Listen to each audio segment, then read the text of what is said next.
മഹോത്സവം രാജ്യാന്തര രാമായണ മഹോത്സവം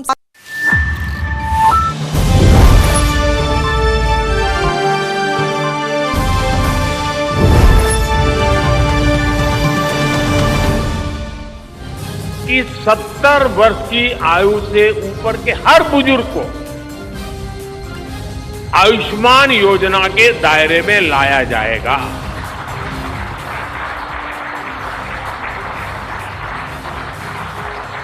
सत्तर साल के ऊपर के हर बुजुर्ग, चाहे वो गरीब हो, चाहे मध्यम वर्ग के हो, चाहे उच्च मध्यम वर्ग के हो, ये एक नया दायरा होगा जिनको 5 लाख रुपए तक के मुफ्त इलाज की सुविधा मिलेगी। साथियों, भाजपा सरकार ने गरीबों को 4 करोड़ पक्के घर बनाकर दिए हैं। अब जो अतिरिक्त जानकारियां राज्य सरकारों से मिल रही हैं, क्योंकि परिवारों के विस्तार होते हैं, एक घर से 2 घर बन जाते हैं और खुद नया घर बनाने की शक्यता संभावना नहीं होती है, तो उन परिवारों की भी चिंता करते हुए हम 3 करोड़ और घर बनाने का संकल्प लेकर के आगे बढ़ेंगे।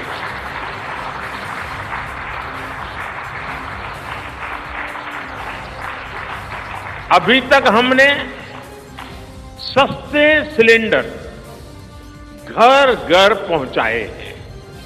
अब हम पाइप से सस्ती रसोई गैस घर घर पहुंचाने के लिए तेजी से काम करेंगे। वन नेशन वन इलेक्शन के विचार को भी साकार करने का संकल्प लेकर के आगे बढ़ेंगे। बीजेपी यूनिफॉर्म सिविल कोड को भी देश हित में उतना ही आवश्यक समझती है।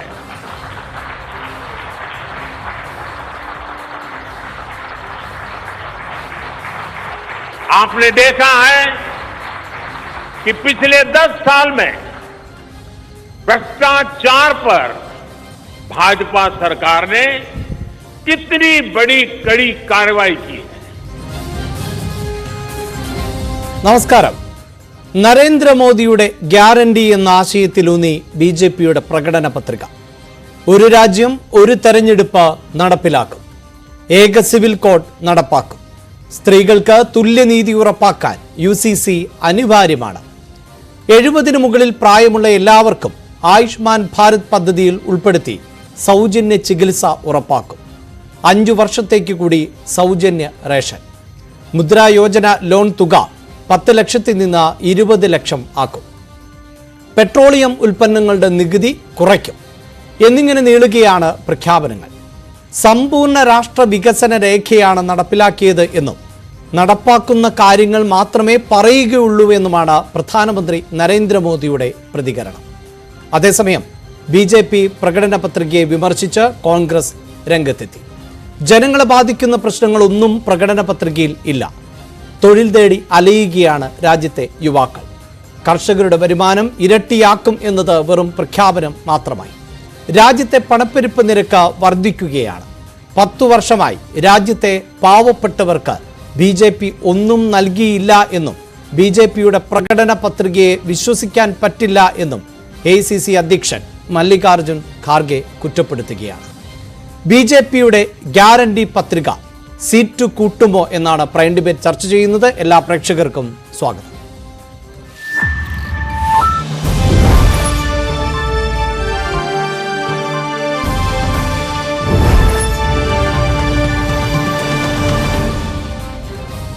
ചർച്ചയിൽ പങ്കെടുക്കുന്നത് BJP നേതാവ് ശ്രീ പ്രിന്റു മഹാദേവ്, കോൺഗ്രസ് നേതാവ് ശ്രീ വസന്ത് തെങ്ങുംപള്ളി, അതോടൊപ്പം CPIM സഹയാത്രികൻ അഡ്വക്കേറ്റ് BN ഹസ്കർ എന്നിവരാണ്. ആദ്യം ശ്രീ പ്രിന്റു മഹാദേവ്, ഈ പ്രകടന പത്രികയുടെ ഉള്ളടക്കത്തിലേക്ക് കടക്കുന്നതിന് മുമ്പ് 2014 NDA സർക്കാർ അധികാരത്തിൽ വരുന്നു.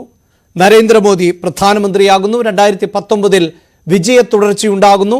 2024 അതേ മോദിയെ തന്നെ ഉയർത്തി കാണിച്ചുകൊണ്ട് BJPയും NDAയും തെരഞ്ഞെടുപ്പിനെ നേരിടുകയാണ്. അപ്പോഴും ഒരു പ്രകടന പത്രിക എന്നത് പൊതുവിൽ ഒരു പാർട്ടിയുടെ പ്രകടന പത്രിക, ഞങ്ങൾ അധികാരത്തിലേറിയാൽ അതിൻ്റെ ചുമതലകൾ ആരൊക്കെ വഹിച്ചാലും ഇതായിരിക്കും ഞങ്ങൾ അടുത്ത 5 വർഷം ഈ രാജ്യത്ത് നടപ്പിലാക്കാൻ പോകുന്നത് എന്ന ആശയം ഉൾക്കൊള്ളുന്ന ഒന്നാണ്. അവിടെ പോലും മോദിയുടെ ഗ്യാരണ്ടി എന്ന നിലയിലേക്കാണ് ഈ പ്രകടന പത്രിക അവതരിപ്പിക്കപ്പെടുന്നത്. അതായത് പാർട്ടിക്കപ്പുറത്തേക്ക് മോദി ഗ്യാരണ്ടിയിൽ നിന്നുകൊണ്ട് വേണം വോട്ട് ചെയ്യാൻ എന്ന് പറയുമ്പോൾ അത് ഏതർത്ഥത്തിൽ കൂടിയാണ് പൊതുവെ വിലയിരുത്തപ്പെടേണ്ടത്? ഈ മോദിയിലേക്ക് കേന്ദ്രീകരിക്കുന്ന തരത്തിൽ പ്രകടന പത്രികയെയും അവതരിപ്പിക്കേണ്ട അവസ്ഥയാണോ BJPക്കുള്ളത്? അല്ല, അങ്ങനെ അതിനെ കാണാൻ സാധിക്കില്ല. പാർട്ടിയും മോദിയും ഒരുപോലെ മുന്നോട്ട് വയ്ക്കുന്ന ഒരു ആശയമാണ്. ആ ആശയം നടപ്പിലാക്കുന്ന വ്യക്തി എന്ന രീതിയിൽ ഈ രാജ്യത്ത് 10 വർഷം വികസന വിപ്ലവം സൃഷ്ടിച്ച നായകൻ എന്ന രീതിയിൽ അത് പ്രധാനമന്ത്രിയാണ്. സ്വാഭാവികമായിട്ട് ആ പ്രധാനമന്ത്രിയുടെ ഗ്യാരണ്ടി എന്ന രീതിയിൽ അത് മോദിയുടെ ഗ്യാരണ്ടിയായി മാറുകയാണ്. കാരണം കൃത്യമായിട്ട് ഇതിനകത്ത് ആശയക്കുഴപ്പത്തിന് യാതൊരു പ്രസക്തിയുമില്ല. പിന്നെ ആശയക്കുഴപ്പം ഉണ്ടാക്കാനുള്ള ഒരു ശ്രമം ഒക്കെ വേണമെങ്കിൽ നടത്താം, അതും ഉണ്ടാവണമല്ലോ, ജനാധിപത്യമല്ലേ. അല്ല, തീർച്ചയായും ഇതിൽ ആശയക്കുഴപ്പമൊന്നുമില്ല. ഞാൻ സൂചിപ്പിച്ചു കഴിഞ്ഞു, ഏതൊരു വ്യക്തിയെയും ഉയർത്തി കാണിച്ചുകൊണ്ട് തെരഞ്ഞെടുപ്പിന് നേരിടുക അത് രാഷ്ട്രീയ പാർട്ടികളുടെ സ്വാതന്ത്ര്യമാണ്. ആ സ്വാതന്ത്ര്യത്തിലേക്കല്ല ഞാൻ കടന്നത്. പക്ഷേ BJP പോലെ ഒരു പാർട്ടി, ആ പാർട്ടിയുടെ വളർച്ചയെക്കുറിച്ച് എന്നേക്കാളേറെ താങ്കൾക്കറിയാം. ആ പാർട്ടി എങ്ങനെയാണ് ഇത്രയും വളർന്നത് എന്നും എന്താണ് ഉയർത്തി കാണിച്ചതെന്നും ആ പ്രസ്ഥാനത്തിൻ്റെ ഒരു പ്രത്യേകതയും ഒക്കെ അറിയാം. അപ്പോഴും ആ പ്രസ്ഥാനത്തിനപ്പുറത്തേക്ക് മോദിയെ ഉയർത്തി കാണിക്കേണ്ടി വരുന്നുണ്ടോ പ്രകടന പത്രികയിൽ എന്നതാണ് എൻ്റെ ചോദ്യം. അങ്ങനെ ഒരിക്കലും ഇല്ല. ഈ പ്രസ്ഥാനവും വ്യക്തിയും പരസ്പരം പൂരകമായി പ്രവർത്തിക്കുന്ന ഒരു പ്രസ്ഥാനമാണ് BJP. അപ്പൊ സ്വാഭാവികമായിട്ട് വലുത് പ്രസ്ഥാനം തന്നെയാണ്, അതിനകത്ത് യാതൊരു സംശയമില്ല. പക്ഷേ ഒരു രാജ്യത്തിന്റെ നായകൻ എന്ന രീതിയിൽ ഒരു വ്യക്തിയെ ഉയർത്തിക്കാട്ടുക എന്നുള്ളത് ഏത് രാഷ്ട്രീയ പാർട്ടിയുടെയും ഒരു ലക്ഷ്യം തന്നെയാണല്ലോ. അപ്പൊ സ്വാഭാവികമായിട്ട് ഇപ്പൊ കേരളത്തിലാണെങ്കിൽ അത് പിണറായി വിജയനാണ്, ഇപ്പൊ കോൺഗ്രസ് ആണെങ്കിൽ മുന്നോട്ട് വയ്ക്കുന്ന രാഹുൽ ഗാന്ധിയാണ്. സ്വാഭാവികമായിട്ട് 10 വർഷമായി ഈ രാജ്യത്തിന്റെ വികസന വിപ്ലവത്തിൽ സ്വാഭാവികമായിട്ട് വലിയ രീതിയിലുള്ള പങ്ക് വഹിച്ച, നെടുനായത്വം വഹിച്ച പ്രധാനമന്ത്രി, ആ പ്രധാനമന്ത്രിയാണല്ലോ ഈ രാജ്യത്തിലെ ജനങ്ങൾക്ക് സ്വാഭാവികമായിട്ട് അദ്ദേഹം അധികാരത്തിലെത്തുന്ന സമയത്ത് അദ്ദേഹം താങ്കൾ പറഞ്ഞെടുത്ത് തന്നെയുണ്ട്. അതായത് താങ്കൾ ഇപ്പോൾ പറഞ്ഞു കേരളത്തിലാണെങ്കിൽ പിണറായി വിജയൻ, കോൺഗ്രസിനാണെങ്കിൽ രാഹുൽ ഗാന്ധി എന്ന്. ഇപ്പോൾ CPIഎമ്മിൻ്റെയും അതോടൊപ്പം തന്നെ കോൺഗ്രസിൻ്റെയും പ്രകടന പത്രികകൾ പുറത്തിറങ്ങി കഴിഞ്ഞതാണ്. അതിൻ്റെ ഉള്ളടക്കവും വലിയ തോതിൽ ചർച്ച ചെയ്യപ്പെട്ടതാണ്. പക്ഷേ അവിടെയൊന്നും ഏതെങ്കിലും ഒരു നേതാവിനെ ഉയർത്തി കാണിച്ചുകൊണ്ട് അല്ല ആ പ്രകടന പത്രികയുമായി മുന്നോട്ട് പോകുന്നത്. സ്വാഭാവികമായും പ്രതിപക്ഷത്താണ് കഴിഞ്ഞ 10 വർഷമായി കോൺഗ്രസ് എന്നത് വസ്തുത തന്നെയാണ്. അതാണ് കഴിഞ്ഞ ദിവസം പ്രിയങ്ക ഗാന്ധി ചൂണ്ടിക്കാണിക്കുകയും ചെയ്തത്. അപ്പോൾ പോലും ഈ വ്യക്തികളെ കേന്ദ്രീകരിക്കുന്നില്ല ആ പ്രകടന പത്രികകൾ, അതിനുള്ളിൽ വിഷയങ്ങളാണ് പ്രധാനപ്പെട്ടതായി അവതരിപ്പിക്കപ്പെട്ടിട്ടുള്ളത്. അങ്ങനെയല്ല, ഇതിനകത്ത് ഗ്യാരണ്ടി എന്ന് പറയുന്നത്, മോദിയുടെ ഗ്യാരണ്ടി എന്ന് പറയുന്നത് പ്രധാനമന്ത്രിയുടെ ഗ്യാരണ്ടിയാണ്. പ്രധാനമന്ത്രി വിഭാവന ചെയ്യുന്ന വലിയൊരു സംവിധാനം, ആ സംവിധാനവുമായി ബന്ധപ്പെട്ടുള്ള വികസനം, ആ വികസനവുമായി ബന്ധപ്പെട്ട കാഴ്ചപ്പാട്. പിന്നെ മോഡി എന്ന് പറയുന്നത് ഒരു ആഗോള ബ്രാൻഡാണ്. സ്വാഭാവികമായിട്ട് നമുക്കറിയാം, ലോകത്തിന്റെ വിശ്വഗുരുസ്ഥാനത്തേക്ക് ഒരു പക്ഷേ ഒരു വ്യക്തിയെ ചൂണ്ടിക്കാണിക്കാൻ പറഞ്ഞ ലോകരാഷ്ട്രങ്ങൾ പോലും പറയുന്നത് മോദിയുടെ പേരാണ്. സ്വാഭാവികമായിട്ട് മോദി എന്ന വ്യക്തി, അദ്ദേഹത്തിന്റെ വിഷൻ, ആ വിഷനുമായി ബന്ധപ്പെട്ട് പാർട്ടിയുടെ നയങ്ങൾ, ആ നയങ്ങളെ എല്ലാം ഒത്തൊരുമിച്ച് കൊണ്ടുപോകുന്ന വ്യക്തിത്വം എന്ന രീതിയിൽ ഈ രാജ്യത്തിന്റെ പ്രധാനമന്ത്രിയുടെ ഗ്യാരണ്ടി എന്ന രീതിയിലാണ്, അല്ലെങ്കിൽ പ്രധാനമന്ത്രി ആയിരുന്ന ആൾ മുന്നോട്ട് വെച്ചിരുന്ന ഗ്യാരണ്ടി എന്ന രീതിയിൽ മാത്രമാണ് അതിനെ കാണാൻ സാധിക്കുള്ളൂ. അല്ലാതെ അതിനെ പാർട്ടിയാണ് വലുത് അല്ലെങ്കിൽ മോദിയാണ് വലുത് എന്നൊക്കെ പറയുന്നത് ഒരു അനവസരത്തിലുള്ള ഒരു കാര്യമായിട്ടാണ് എനിക്ക് തോന്നുന്നത്. സ്വാഭാവികമായിട്ട് ഞങ്ങൾക്ക് അതിനകത്ത് കൃത്യമായിട്ടൊരു ക്ലാരിറ്റി ഉണ്ട്. പാർട്ടിയും വ്യക്തിയും പരസ്പര പൂരകമായി പ്രവർത്തിക്കുന്നു. സ്വാഭാവികമായിട്ട് ഇതിനകത്ത് ആശയക്കുഴപ്പം എന്ന രീതിയിൽ നിങ്ങൾക്ക് അത് വെക്കാം. അതിനപ്പുറത്തേക്ക് അതിനകത്ത് യാതൊരു കഴമ്പുമില്ല.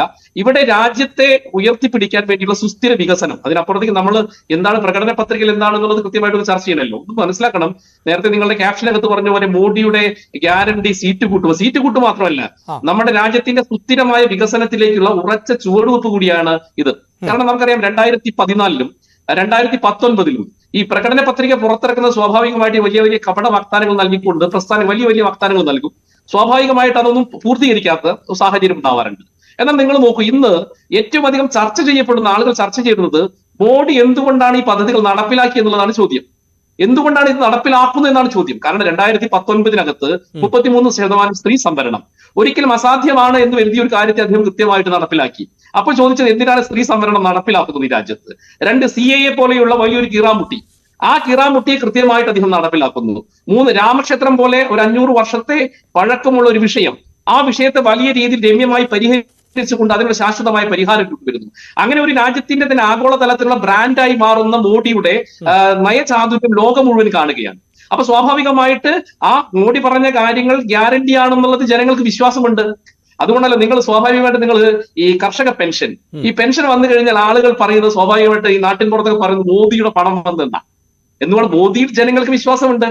ഇപ്പൊ കർഷക പെൻഷൻ വർഷങ്ങളിൽ 6000 രൂപ ഒരു വർഷത്തിൽ വരുമ്പോൾ ആളുകൾ പറയുന്നത് മോദിയുടെ പണം കിട്ടിയെന്നാണ്. അത് നിങ്ങൾ നാട്ടിൻ പുറത്തൊക്കെ ചർച്ചകൾ അത് കേൾക്കാൻ സാധിക്കും. അപ്പൊ സ്വാഭാവികമായിട്ട് ഇപ്പോ ഉജ്ജൽ ഗ്യാസ് യോജനയുമായി ബന്ധപ്പെട്ടുകൊണ്ട് നമുക്കറിയാം ഗ്യാസ് കിട്ടുന്ന സാഹചര്യം, ജൽജീവൻ മിഷനുമായി വെള്ളം കിട്ടുന്ന സാഹചര്യം, ഇങ്ങനെയുള്ള എല്ലാ പദ്ധതികളും നോക്കുന്ന സമയത്ത് ബ്രാൻഡായിക്കൊണ്ട് മോഡിയുടെ പേര് ജനങ്ങൾ ഏറ്റെടുത്തിട്ടുണ്ട്. ജനങ്ങളിലെ ഈ രാജ്യത്തിലെ 140 കോടി ജനങ്ങൾക്ക് മോഡിയുള്ള വിശ്വാസമുണ്ട്. ആ വിശ്വാസത്തെയാണ് ഞങ്ങൾ ബ്രാൻഡ് ചെയ്യുന്നത്. ആ ബ്രാൻഡാണ് മോദിയുടെ ഗ്യാരണ്ടി. ഞാൻ താങ്കളിലേക്ക് വരാം. ശ്രീ വസന്ത്, ഈ പ്രകടന പത്രികയെ സംബന്ധിച്ച ACC അധ്യക്ഷൻ പറഞ്ഞത് ഇതിൽ ജനങ്ങളെ ബാധിക്കുന്ന ഒന്നും തന്നെ ഇല്ല എന്നുള്ളതാണ്. ഇപ്പോൾ പ്രിന്റുവിനോട് ഞാൻ ഉന്നയിച്ച ചോദ്യം, എന്തുകൊണ്ട് മോദിയുടെ ഗ്യാരണ്ടിയെ എന്ന ആശയത്തിലൂന്നിക്കൊണ്ട് തന്നെ ഈ പ്രകടന പത്രിക തയ്യാറാക്കുന്നു? സാധാരണ നിലയിൽ പൊളിറ്റിക്കൽ പാർട്ടികൾ ആ പാർട്ടി അധികാരത്തിലേറിയാൽ അത് ആര് ഭരിച്ചാലും ഇതായിരിക്കും ഞങ്ങൾ നൽകുന്ന വാഗ്ദാനം എന്നുള്ളതാണ്. അവിടെ പ്രധാനമന്ത്രി മോദിയാകാം, അല്ലെങ്കിൽ മറ്റൊരു വ്യക്തിയാകാം.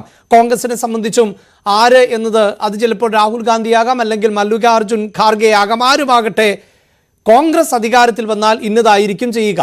CPM അധികാരത്തിലേറിയാൽ ഇതൊക്കെയാണ് ഞങ്ങൾ ജനങ്ങൾക്ക് വേണ്ടി ചെയ്യാൻ പോകുന്നത് എന്നുള്ളതാണ്. അതിന് പ്രിന്റുവിന് കൃത്യമായൊരു മറുപടിയുണ്ട്. ഞങ്ങളിതാ ആഗോള ബ്രാൻഡ് എന്ന നിലയിലേക്ക് മോദിയെ മാറ്റിയിരിക്കുന്നു. ആ മോദിയെ തന്നെയാണ് അവർ ലേബൽ ചെയ്യുന്നത്, ആ മോദിയെ തന്നെയാണ് അവർ മുന്നിൽ നിർത്തുന്നത്, ആ മോദിയിൽ ഊന്നിക്കൊണ്ട് തന്നെയാണ് പ്രകടന പത്രിക തയ്യാറാക്കിയിട്ടുള്ളത് എന്നുകൂടി പറയുന്നു. പക്ഷേ അത് പാർട്ടിയും മോദിയും പരസ്പര പൂരകങ്ങളായി പ്രവർത്തിച്ചുകൊണ്ടാണ് എന്ന് പറയുന്നു. അതാണ് BJP ഈ തെരഞ്ഞെടുപ്പിൽ ലക്ഷ്യം വെക്കുന്നത്. അതിന് കാലങ്ങളായി, വർഷങ്ങളായി രാജ്യം നേരിട്ടുകൊണ്ടിരുന്ന പ്രതിസന്ധികളെ അല്ലെങ്കിൽ വലിയ വെല്ലുവിളികളെ, അവിടെയാണ് 500 വർഷത്തോളം പഴക്കം ഉണ്ടായിരുന്ന രാമക്ഷേത്രത്തെക്കുറിച്ച് പ്രിന്റ് പറയുന്നത്, പൗരത്വ നിയമവുമായി ബന്ധപ്പെട്ട വിഷയത്തെക്കുറിച്ച് പറയുന്നത്, വനിതാ സംവരണം പോലെയുള്ള വിഷയങ്ങളെക്കുറിച്ച് പറയുന്നത്. ഇങ്ങനെ രാജ്യത്ത് പ്രതിസന്ധി സൃഷ്ടിച്ചിരുന്ന വിഷയങ്ങളെ അടക്കം ഞങ്ങൾക്ക് അഭിസംബോധന ചെയ്യാൻ പറ്റിയെന്നാണ് പറയുന്നത്. അവിടെ കോൺഗ്രസിൻ്റെ ആക്ഷേപം ജനങ്ങളെ ബാധിക്കുന്ന വിഷയങ്ങളൊന്നും പരാമർശിക്കപ്പെടുന്നില്ല എന്ന ആക്ഷേപത്തിന് എത്രത്തോളം കാതലുണ്ട് വസന്ത്? അല്ല ശ്രീ അഭിലാഷ്, അവർ മോദിയോ അമിത്ഷായോ ഈ വേണ്ടി വന്നാൽ ബ്രിജ്ഭൂഷൺ സിംഗിനെയോ അവർ ഐക്കണാക്കി മാറ്റിക്കൊണ്ട് ബ്രാൻഡ് ചെയ്യും. അതിൽ സംശയമൊന്നും വേണ്ട, അവരത് ചെയ്തോട്ടെ, നമുക്ക് യാതൊരു പ്രശ്നവുമില്ല. പക്ഷേ ഈ രാജ്യം ചർച്ച ചെയ്യേണ്ടത് എന്താണ് എന്ന് കഴിഞ്ഞ ദിവസം വെളിയിൽ വന്ന CSDS സർവേ വളരെ കൃത്യമായി പറയുന്നുണ്ട്. ഈ രാജ്യത്തിന്റെ പൊതുജനം വളരെ കൃത്യമായി ചർച്ച ചെയ്യുന്നത് ഇവിടുത്തെ വിലക്കയറ്റമാണ്, ഇവിടുത്തെ സാധാരണക്കാരുടെ പ്രശ്നങ്ങളാണ്, ജോലിയില്ലായ്മയാണ്, തൊഴിലില്ലായ്മയാണ്, യുവാക്കൾക്ക് തൊഴിൽ ലഭ്യമാകുന്നില്ല അടക്കമുള്ള വിഷയങ്ങളാണ് എന്ന് വളരെ കൃത്യമായി മനസ്സിലായല്ലോ. ജീവൽ പ്രശ്നങ്ങളെ ബാധിക്കുന്ന രീതിയിലുള്ള യാതൊരു ഗ്യാരണ്ടിയും യാതൊരു ഉറപ്പും ഈ പ്രകടന പത്രികയിലില്ല. എന്താണ് BJPയുടെ പ്രകടന പത്രിക? ആ പ്രകടന പത്രിക പഴയ വീഞ്ഞ് പുതിയ കുപ്പിയിൽ അവതരിപ്പിച്ചിരിക്കുന്നു. 2019 എന്തൊക്കെയാണോ പറഞ്ഞത് അത് അതേപടി, രാമക്ഷേത്രം ഒഴികെ അത് അതേപടി എന്ത് ചെയ്യുന്നു, 2024 അവർ അവതരിപ്പിക്കുകയാണ്. 2019 ചില ഗ്യാരണ്ടികൾ നോക്കണ്ടേ? എന്തായിരുന്നു? 15 ലക്ഷം അക്കൗണ്ടിൽ തരാം. ആരുടെ ഗ്യാരണ്ടിയാണ്? മോദിയുടെ ഗ്യാരണ്ടി. 15 ലക്ഷം രൂപ കള്ളപ്പണം, രാജ്യത്ത് വെളിയിലുള്ള കള്ളപ്പണം മുഴുവൻ ഇവിടെ എത്തിച്ചാൽ ഞാൻ അത് എത്തിച്ചു നൽകാം, എത്തിച്ചാൽ അത് ഓരോ ഇന്ത്യക്കാരന്റെയും അക്കൗണ്ടിൽ 15 ലക്ഷം വീതം എത്തിക്കാനുള്ളതുണ്ടാവും എന്നാണ് പറഞ്ഞത്. എന്നാൽ ആ ഗ്യാരണ്ടി പൊളിഞ്ഞു. ഒടുക്കം കള്ളപ്പണത്തിന്റെ മൊത്തം ഏജന്റുമാരായി, ഹവാല പണത്തിന്റെ ഏറ്റവും A ക്ലാസ് ഏജന്റുമാരായി വളരെ കൃത്യമായി മാറിയത് മോദി ടീം തന്നെയാണ് എന്ന് ഇലക്ട്രൽ ബോണ്ട് വ്യക്തമാക്കി തന്നില്ലേ? ഇലക്ട്രൽ ബോണ്ടിൽ വളരെ കൃത്യമായി മോദി മീഡിയ ആണ്, മോദി ടീമാണ്, BJP ആണ് വളരെ കൃത്യമായി കള്ളപ്പണം കൈകാര്യം ചെയ്യുന്നത് എന്ന് വ്യക്തമായില്ലേ? സുപ്രീം കോടതി ചോദിച്ചപ്പോൾ പോലും കള്ളപ്പണം കൈകാര്യം ചെയ്തവരുടെ ലിസ്റ്റ് കൊടുക്കാൻ തയ്യാറാവാത്ത സർക്കാർ 2019 പറഞ്ഞു, നോക്കൂ കള്ളപ്പണം പിടിക്കാൻ പോകുന്നത് ഞങ്ങളാണ്. അത് മോദിയുടെ ഒന്നാമത്തെ ഗ്യാരണ്ടി. രണ്ടാമത് സുരേന്ദ്രന്റെ ഒരു ഗ്യാരണ്ടി ഉണ്ട്. ഇപ്പൊ നമ്മുടെ ഈ സുൽത്താൻ ബത്തേരി ഗണപതി വട്ടമാക്കും എന്ന് പറയുന്ന പോലെ മറ്റൊരു ഗ്യാരണ്ടി 2019 സുരേന്ദ്രന്റെ ഉണ്ട്. അത് പെട്രോൾ ഡീസൽ വില 50 രൂപയാക്കും എന്നാണ്. അന്നത്തെ ബൈറ്റുകൾ എടുത്താൽ ന്യൂസ് 18 അടക്കം ബൈറ്റുകൾ അതിനകത്തുണ്ടാവും. 2019 ഞങ്ങളെ അധികാരത്തിലെത്തിയാൽ 2024 ആകുമ്പോഴത്തേക്ക് പെട്രോളിന്റെയും ഡീസലിന്റെയും വില 50 രൂപയാക്കും എന്നാണ് പറഞ്ഞത്.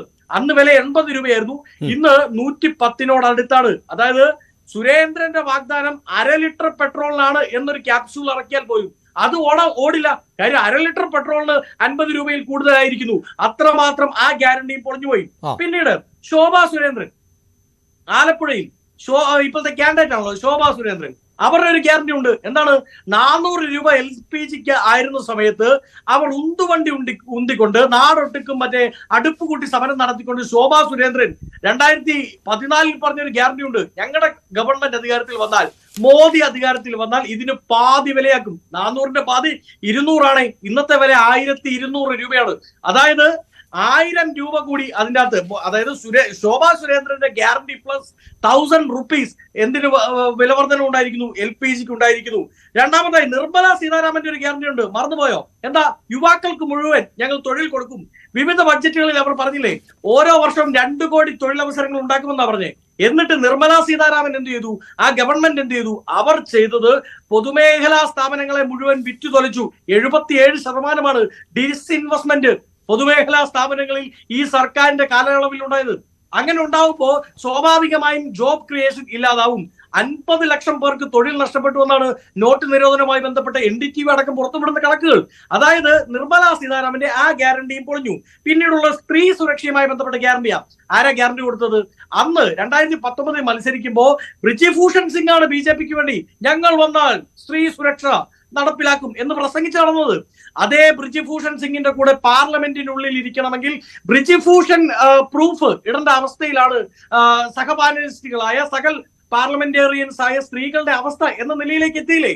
ഈ രാജ്യത്തിന്റെ യശസ് മോദിയൊക്കെ ഗുജറാത്ത് മുഖ്യമന്ത്രി ആവുന്നതിനും കാലങ്ങൾക്ക് മുമ്പ് അന്താരാഷ്ട്ര വേദികളിൽ ഉയർത്തിപ്പിടിച്ച ഒളിമ്പ്യന്മാർക്ക് അവരുടെ മെഡൽ വലിച്ചെറിഞ്ഞ് വിങ്ങിപ്പൊട്ടി കരഞ്ഞ് ഈ രാജ്യത്തിന്റെ കണ്ണീരായി മാറേണ്ട അവസ്ഥ ഉണ്ടായില്ലേ? അപ്പൊ ഇതൊക്കെ തീർച്ചയായും അഡ്രസ് ചെയ്യപ്പെടണ്ടേ? അങ്ങനെ ഒന്നും തന്നെ ഇവർ അഡ്രസ് ചെയ്തിട്ടില്ല.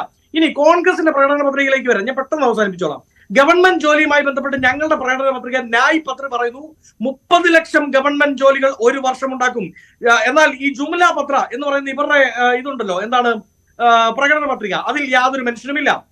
മറ്റൊന്ന് നാരിക്ക നായ് എന്ന് പറഞ്ഞുകൊണ്ട് ഞങ്ങൾ പറയുകയാണ് 1 ലക്ഷം രൂപ പ്രതിവർഷം ഓരോ സാധാരണക്കാരായ വനിതകൾക്കും എത്തിച്ചു കൊടുക്കാനുള്ള സംവിധാനം ഉണ്ടാകും. പോരാഞ്ഞിട്ട് 50% റിസർവേഷൻ ഗവൺമെന്റ് ജോലിയിൽ സ്ത്രീകൾക്ക് നൽകുമെന്ന് പറയുന്നിടത്ത് ഓൾറെഡി പാസ്സാക്കപ്പെട്ട ഒരു ബില്ല്, ഏത് വനിതാ സംവരണ ബില്ല്, അതാണ് ഞങ്ങൾ നടപ്പിലാക്കാൻ പോകുന്നത് എന്നാണ് BJP വനിതകളുമായി ബന്ധപ്പെട്ട് പറയുന്നത്. ഇൻഫ്ലേഷൻ റേറ്റിന്റെ കാര്യത്തിൽ കോൺഗ്രസിന്റെ പ്രകടന പത്രിക പറയുന്നു will control the rising prices. ഞങ്ങൾ ആ ഇൻഫ്ലേഷനെ അഡ്രസ് ചെയ്യുന്നു. ഇവർ അഡ്രസ് ചെയ്യുന്നുണ്ടോ? അഡ്രസ് ചെയ്യുന്നില്ല. മണിപ്പൂരിൽ ഞങ്ങൾ പറയുകയാണ് അവിടെ പീസ് എസ്റ്റാബ്ലിഷ് ചെയ്യുകയും കോമ്പൻസേഷൻ ടു വിക്ടിംസ് അത് കൊടുക്കാനുള്ള സംവിധാനവുമായി ഞങ്ങളുടെ ഗവൺമെന്റ് മുമ്പോട്ട് പോകുമെന്ന് പറയുമ്പോൾ മണിപ്പൂർ എന്ന് പോയിട്ട് കമാന്ന് മാന്നൊരക്ഷരം പോലും BJPയുടെ പ്രകടന പത്രികയിലില്ല. ഫാർമേഴ്സുമായി ബന്ധപ്പെട്ട് ഞങ്ങൾ പറയാണ് കാർഷിക ലോണുകൾ വേവ് ചെയ്യപ്പെടും, എഴുതി തള്ളപ്പെടും, ഒന്നും പറയുന്നില്ല BJPയുടെ പ്രകടന പത്രിക. കാസ്റ്റ് സെൻസസുമായി ബന്ധപ്പെട്ട് ഞങ്ങൾ പറയുന്നു ഞങ്ങൾ അധികാരത്തിൽ വന്നാൽ കാസ്റ്റ് സെൻസസ് നടപ്പിലാക്കപ്പെടും. എന്നാൽ BJPയും BJPയുടെ ടീമും എല്ലാ കാലത്തും മോദി അടക്കം സവർണറുടെ കൂടെയാണ് ഇത് വ്യക്തമാക്കുന്നതല്ലേ? കഴിഞ്ഞ ദിവസം രാഹുൽ ഗാന്ധിയുടെയും മറ്റു പ്രതിപക്ഷ നേതാക്കളും ആട്ടിറച്ചി കഴിച്ചു അത്രേ, മീൻ കഴിച്ചു അത്രേ. ഈ രാജ്യത്ത് 70-80% വരുന്ന പൊതുജനം മുഴുവൻ മാംസം കഴിക്കുന്നവരാണ്. ബാക്കി വരുന്ന 22-30% പേരെ മാത്രം അഡ്രസ് ചെയ്യുന്ന ഇലക്ഷൻ അജണ്ടയുമായിട്ടാണ് ആര് മുമ്പോട്ട് പോകുന്നത്? BJP മുമ്പോട്ട് പോകുന്നത്. അതിനെയാണ് ഞങ്ങൾ ചോദ്യം ചെയ്യുന്നത്. അത് ജനം ഏറ്റെടുക്കും. ഇവിടെ മോദിയുടെ മുഖത്തിന് വില കിട്ടാൻ പോകുന്നില്ല. പറഞ്ഞ വാഗ്ദാനങ്ങൾ പാലിക്കപ്പെടാതെ ജനത്തിന്റെ മുമ്പിൽ വന്ന് ആട്ടിറച്ചിയെ മീനിനെയും പറ്റി ഹോരം പ്രസംഗിക്കേണ്ട അവസ്ഥയിലേക്ക് നരേന്ദ്രമോദി എത്തപ്പെട്ടിരിക്കുന്നു. ഈ രാജ്യത്ത് ഒരു നേതാവിനും ഇല്ലാത്ത അവസ്ഥയാണത്. അത് പരിതാപകരം എന്ന് മാത്രമേ. ഞാൻ താങ്കളിലേക്ക് വരാം. ശ്രീ പ്രിന്റു, താങ്കൾ ശ്രദ്ധിച്ചു കാണും, അതായത് കോൺഗ്രസിന്റെ പ്രകടന പത്രിക നേരിട്ട് ജനങ്ങളെ അഭിസംബോധന ചെയ്യുന്ന വിഷയങ്ങളാണ് എന്നാണ് അദ്ദേഹം പറഞ്ഞു വെക്കുന്നത്.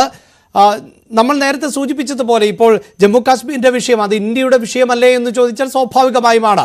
പൗരത്വ നിയമം അത് ഇന്ത്യയെ ബാധിക്കുന്നതല്ലേ എന്ന് ചോദിച്ചാൽ സ്വാഭാവികമായും ആണ്.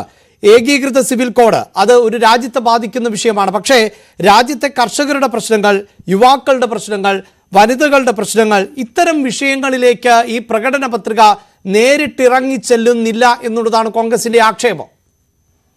അല്ല, കോൺഗ്രസിന് അങ്ങനെ പറയാമല്ലോ. ഇപ്പൊ വസന്ത് പറഞ്ഞ ആരോപണങ്ങളൊക്കെ BJPയുടെ നേതാക്കളൊക്കെ ഏതെങ്കിലും ഒരു കവല പ്രസംഗത്തിൽ പറഞ്ഞ കാര്യങ്ങളെ അദ്ദേഹം കൂട്ടിയിരുന്നത് അതല്ലല്ലോ. 2014-ലും 19-ലും 24-ലും BJP മുന്നോട്ട് വയ്ക്കുന്ന പ്രകടന പത്രികയുണ്ട്. ആ പ്രകടന പത്രികയിൽ കൃത്യമായിട്ട് പറയുന്ന 4 വിഭാഗങ്ങളെ കുറിച്ചാണ് കൃത്യമായിട്ട് പറയുന്നത്. 1 യുവാക്കൾ, 2 അന്നദാത, 3 സ്ത്രീകൾ, നാരി, 4-മത് ഈ പറയുന്ന പാവപ്പെട്ട ആളുകൾ, ഗരീബ്, യുവ, അന്നദാത, നാരി, ഈ 4 മേഖലയിൽപ്പെട്ട ആളുകളെ കുറിച്ചാണ് കൃത്യമായിട്ട് പറയുന്നത്. അതിനകത്ത് നോക്ക്, സ്ത്രീ ശാക്തീകരണം ഇത്രമാത്രം നടപ്പിലാക്കിയുള്ള ഒരു സർക്കാർ ഇന്ത്യയുടെ ചരിത്രത്തിൽ വേറെ ഉണ്ടായിട്ടുണ്ടോ? 33% പാർലമെന്റിനകത്ത് സംവരണത്തെ കൃത്യമായിട്ട് എല്ലാ ആളുകളും പറയാറുണ്ട്. സ്ത്രീ സംവരണം ഞങ്ങൾ നടപ്പിലാക്കുമെന്ന്. നടപ്പിലാക്കി കാണിച്ചു കൊടുത്ത സർക്കാരാണിത്. ഇത് തന്നെ നോക്കി, ഈ പ്രകടന പത്രികയിൽ തന്നെ പറയുന്നു 3 കോടി നാരികളെ അവിടെയാണ് പിന്നീട് എന്തിനാണ്, അതായത് ഈ വനിതാ സംവരണം എന്നത് നിലവിൽ പാസ്സാക്കപ്പെട്ടു കഴിഞ്ഞു. ഇനി സംസ്ഥാനങ്ങളുടെ കൂടി അനുമതി ലഭിച്ച അതിന്റെ സാങ്കേതിക നടപടിക്രമമാണ് ശേഷിക്കുന്നത്. അപ്പോൾ അടുത്ത പ്രകടന പത്രികയിലും ഇതേ പ്രയോഗം തന്നെയാണ് ആവർത്തിക്കുന്നത്. അങ്ങനെയല്ല സാർ. ഇത് സ്ത്രീ ശാക്തീകരണവുമായി ബന്ധപ്പെട്ട് വലിയൊരു വിഷനോട് കൂടി പ്രവർത്തിക്കുന്ന സർക്കാരാണ് നരേന്ദ്രമോദി സർക്കാരിൻ്റെത്.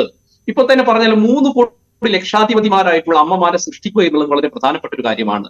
അദ്ദേഹം പറഞ്ഞ അടിസ്ഥാന ജനവിഭാഗത്തിന് വേണ്ടി യാതൊന്നും ചെയ്തില്ല എന്ന്. അടിസ്ഥാന ജനവിഭാഗം ഇന്ന് അന്നം കുടിക്കുന്ന ഏറ്റവും പ്രധാനപ്പെട്ട ഒരു പദ്ധതിയാണ് തൊഴിലുറപ്പ് പദ്ധതി. ആ തൊഴിലുറപ്പ് പദ്ധതിയുടെ ഇന്നത്തെ വിഹിതം എത്രയാ? 343 രൂപയാണ്.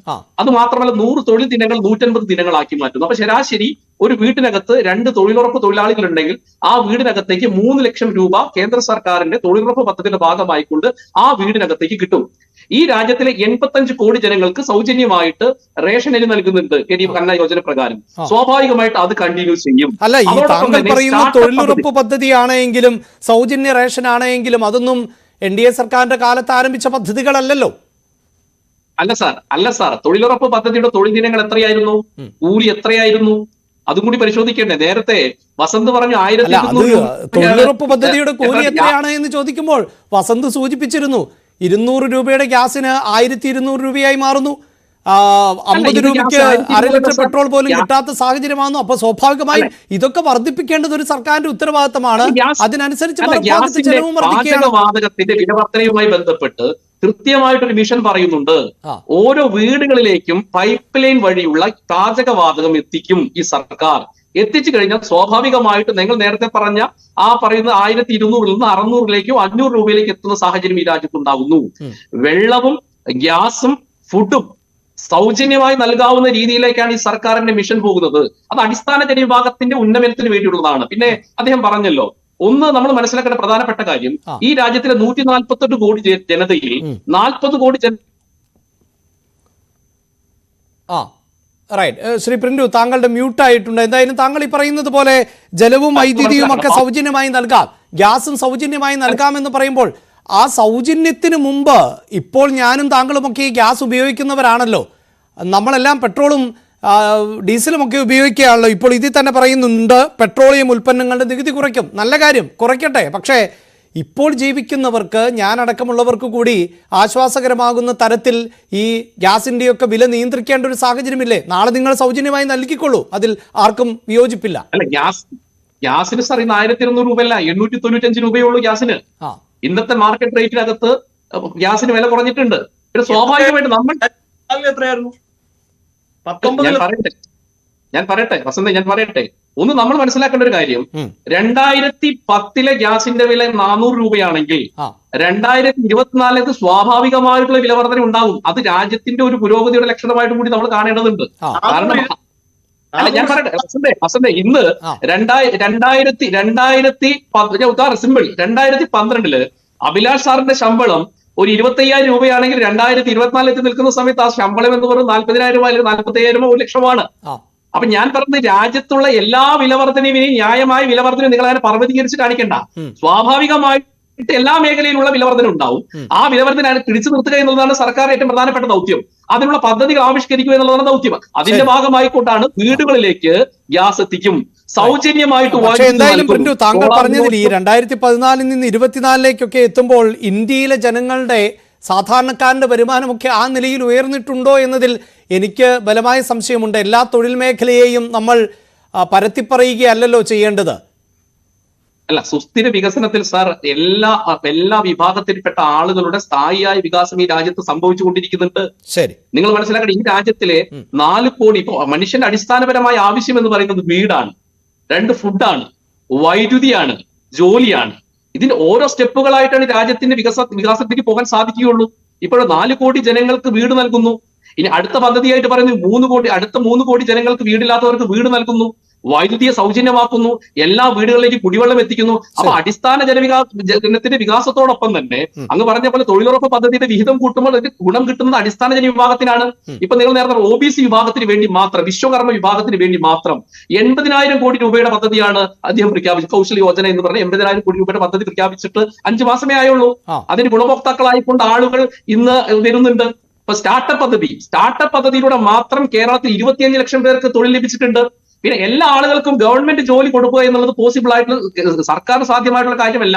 നേരത്തെ ഞാൻ പറഞ്ഞല്ലോ, റോസ്ഗാർ യോജനയുടെ 1.5 കോടി ജനങ്ങൾക്ക് തൊഴിൽ കൊടുത്തിട്ടുണ്ട് ഈ കേന്ദ്ര സർക്കാർ. അതിന് യാതൊരു സംശയമുണ്ട്. ഇത് പാർലമെന്റിനകത്തുള്ള രേഖയാണ്, ഞാൻ വെറുതെ പറയുന്നതല്ല. ആ രേഖ തൊഴിൽ മന്ത്രി പാർലമെന്റിനകത്ത് കൃത്യമായിട്ട് കണക്കുകൾ പ്രകാരം പറഞ്ഞതാണ്. അത് മാത്രമല്ല, ഈ രാജ്യത്തിലെ 5 കോടി യുവാക്കളെ സ്കിൽ ലേബർ ആക്കുന്ന വലിയ രീതിയിലുള്ള സ്കിൽ ലേബർ എംപ്ലോയ്മെന്റുമായി ബന്ധപ്പെട്ടുള്ള പദ്ധതികൾ മോദി സർക്കാർ ആവിഷ്കരിച്ചിട്ടുണ്ട്.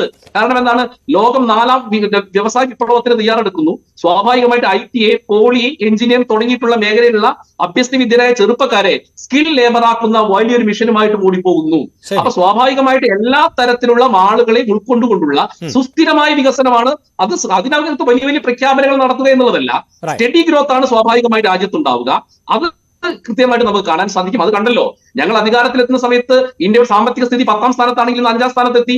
അടുത്ത 2020 നമ്മൾ അടുത്ത 5 വർഷം കൊണ്ട് അത് 3ാം സ്ഥാനത്തേക്ക് എത്തുക എന്നുള്ളത് വലിയൊരു ലക്ഷ്യമാണ്. അങ്ങനെ സ്വാഭാവികമായിട്ടുള്ള രാജ്യത്തിന്റെ സ്റ്റഡി ഗ്രോത്ത് ആണ് നരേന്ദ്രമോദി സർക്കാർ ഉദ്ദേശിക്കുന്നത്. ഞാൻ താങ്കളിലേക്ക് വരാം. അഡ്വക്കേറ്റ് BN ഹസ്കർ കൂടി ചേരുന്നുണ്ട്. ശ്രീ ഹസ്കർ, ഇതാ ഇപ്പോൾ മോദിയുടെ ഗ്യാരണ്ടി എന്ന നിലയിൽ തന്നെ ഉയർത്തി കാണിച്ചുകൊണ്ടുള്ള ഒരു പ്രകടന പത്രികയാണ് BJP പുറത്തിറക്കിയിട്ടുള്ളത്. അതിൽ പ്രധാനമന്ത്രിയുടെ വാചകം വളരെ ശ്രദ്ധേയമാണ്. അദ്ദേഹം പറഞ്ഞു, ഞങ്ങൾക്ക് ചെയ്യാൻ പറ്റുന്ന കാര്യങ്ങൾ മാത്രമേ ഞങ്ങൾ പറയുകയുള്ളൂ എന്ന്. ഈ 2014 മുതൽ 2024 വരെയുള്ള BJPയുടെ ഭരണം പരിശോധിച്ചാൽ പ്രകടന പത്രികയിൽ പറഞ്ഞിട്ടുള്ള കാര്യങ്ങൾ, അതിപ്പോൾ ഏറ്റവും പ്രധാനപ്പെട്ട ഒന്നായി ചർച്ച ചെയ്ത ഒന്നാണ് രാമക്ഷേത്രം തന്നെ. രാമക്ഷേത്രവുമായി ബന്ധപ്പെട്ട പ്രകടന പത്രികയിൽ നേരത്തെ പരാമർശമുണ്ടായിരുന്നു.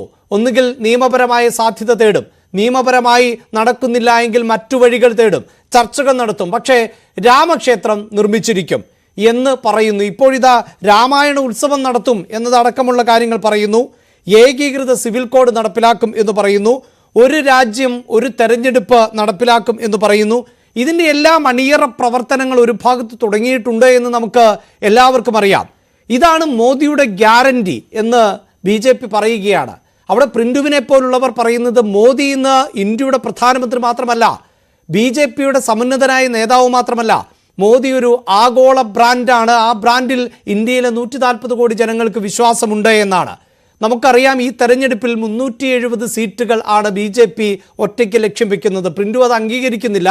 പ്രിന്റ് പറയുന്നത് ഈ തെരഞ്ഞെടുപ്പിൽ 370 380 സീറ്റ് എന്നതല്ല ഞങ്ങൾക്ക് പ്രധാനം, മറിച്ച് രാജ്യത്തിൻ്റെ സുസ്ഥിര വികസനം എന്നതാണ്. അതെന്തുമായിക്കൊള്ളട്ടെ, പക്ഷെ 370 BJPയുടെ ലക്ഷ്യമാണ്.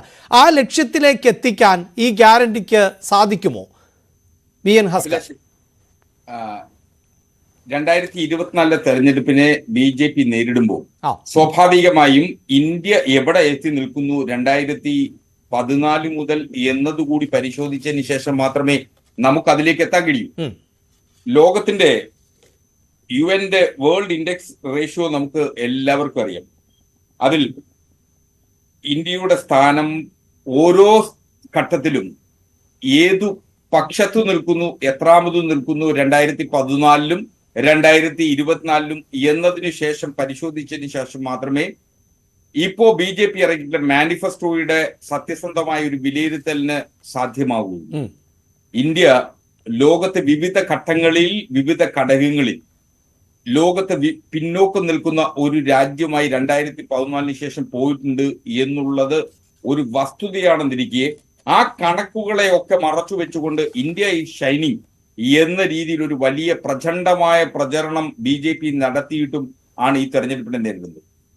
ഇപ്പോ BJPയുടെ 4 പോർട്ട്ഫോളിയോകളിലായിട്ട് നൽകുന്ന വാഗ്ദാനങ്ങൾ തന്നെ പരിശോധിച്ചാൽ ലോകത്ത് ഏറ്റവും കൂടുതൽ തൊഴിലില്ലായ്മ നേരിടുന്ന ഒരു രാജ്യമായി ഇന്ത്യ ഇന്ന്, ചെറുപ്പക്കാരായിട്ടുള്ള തൊഴിലില്ലാത്ത ചെറുപ്പക്കാരുടെ ഒരു രാജ്യമായി ഇന്ത്യ മാറിയിട്ടുണ്ട്.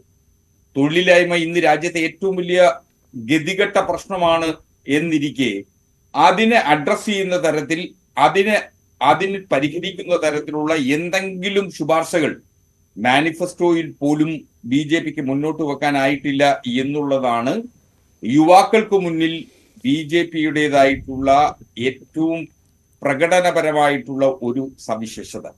രണ്ട്, കർഷകരെ സംബന്ധിച്ചിടത്തോളം രാജ്യത്തെ കർഷക നിയമങ്ങൾ നടപ്പിലാക്കുന്നത് വഴി രാജ്യത്തെ കർഷകരെ ആകമാനം ദ്രോഹിക്കുന്നത് വഴി, കർഷകരുടെ ഉൽപ്പന്നങ്ങൾക്ക് വിലയില്ലാതാക്കുന്നത് വഴി, കർഷക ദ്രോഹ നടപടികളുമായി BJP മുന്നോട്ട് പോയതിന്റെ ഏറ്റവും ഒടുവിലത്തെ ഉദാഹരണമായി വെള്ളപൂശിയ ഒരു കർഷക നയമാണ് BJPയുടെ മാനിഫെസ്റ്റോയിൽ ഇന്നിപ്പോ മുന്നോട്ട് വെച്ചിരിക്കുന്നത്.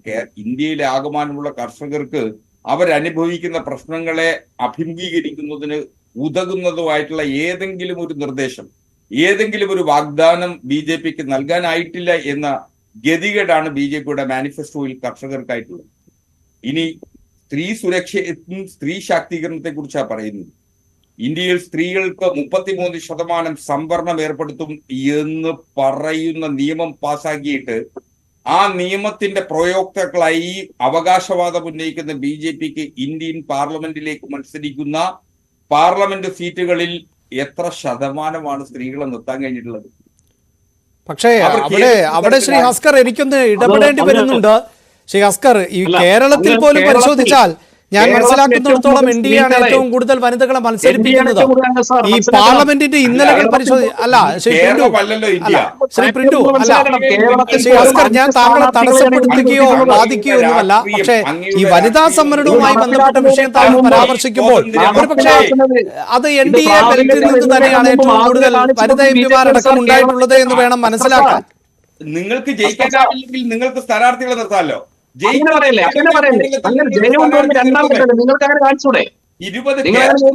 മണ്ഡലത്തിലും നിങ്ങൾക്ക് ജയിക്കാനാവില്ലെന്ന് എന്നേക്കാൾ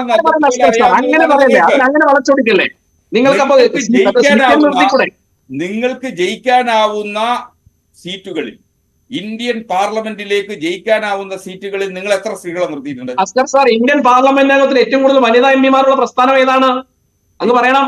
നിങ്ങൾക്ക് ഭൂരിപക്ഷം ഉണ്ടാവുന്ന ഒരു സാഹചര്യത്തിൽ ഏറ്റവും കൂടുതൽ MLA-മാരുടെ പ്രസ്ഥാനം ഏതാണ് സാർ? നിങ്ങൾ ഇന്ത്യയുടെ പഞ്ചായത്ത് മെമ്പർമാരുടെ പ്രസ്ഥാനം ഏതാണ് സാർ? BJPയാണ്. ഞങ്ങൾ 33% സംവരണം കൊണ്ടുവന്നില്ലെങ്കിൽ പോലും അത് നടപ്പിലാക്കുന്ന ആളുകളാണ്.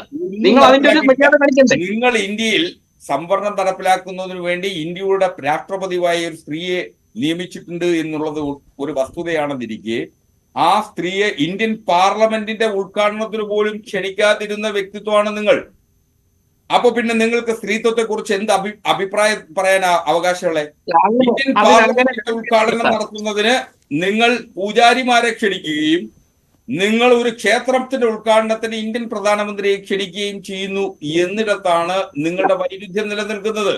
നിങ്ങളുടെ പ്രത്യയശാസ്ത്രം പറയുന്നത് നസ്ത്രീ സ്വാതന്ത്ര്യം അർഹതേ, അതിലൊക്കെ പിടിച്ചുകൊണ്ടാണ് നിങ്ങൾ ഇപ്പോഴും ഇങ്ങനെ അവകാശവാദം, സ്ത്രീ സ്വാതന്ത്ര്യത്തെ സംബന്ധിച്ചും സ്ത്രീ ശാക്തീകരണത്തെ സംബന്ധിച്ചും നിങ്ങൾ ഇങ്ങനെ വാദോരാതെ പറയുന്നു എന്നുള്ളതേ ഉള്ളൂ. ശരി, നിങ്ങൾക്ക് അതിൽ ആത്മാർത്ഥതയുണ്ടെങ്കിൽ 33% സ്ത്രീകളെ ഇന്ന് ഇന്ത്യൻ പാർലമെന്റിലേക്ക് തെരഞ്ഞെടുപ്പ് ഘട്ടത്തിൽ തീർച്ചയായും നിങ്ങൾ നിർത്തിയിരുന്നുവെങ്കിൽ നിങ്ങൾ പറയുന്ന ശ്രീ ഹസ്കർ, ദയവായി ശ്രീ പ്രിന്റു, എന്തായാലും ഹസ്കർ, ഞാൻ ആവർത്തിച്ച് പറയുന്നു, താങ്കളുടെ ഈ സ്ത്രീവാദത്തെ ഞാനും 100% പിന്തുണയ്ക്കുകയാണ്. താങ്കൾ ഇവിടെ സൂചിപ്പിച്ചു കേരളമല്ലല്ലോ ഇന്ത്യ എന്ന് പറയുമ്പോൾ താങ്കൾ ഉന്നയിക്കുന്ന, ശ്രീ ഹസ്കർ ഉന്നയിക്കുന്ന ഒരു ആക്ഷേപം എന്നത് കേരളത്തിൽ എത്രത്തോളം വിജയ സാധ്യതയുണ്ട്. കേരളത്തിൽ ഇപ്പോൾ NDAക്ക് 5 വനിതാ സ്ഥാനാർത്ഥികളുണ്ട്, LDFന് 3 വനിതാ സ്ഥാനാർത്ഥികളേ ഉള്ളൂ, UDFന് 1 വനിതാ സ്ഥാനാർത്ഥിയേ ഉള്ളൂ എന്നതാണ് കേരളത്തിൻ്റെ പോലും പരമാർത്ഥം.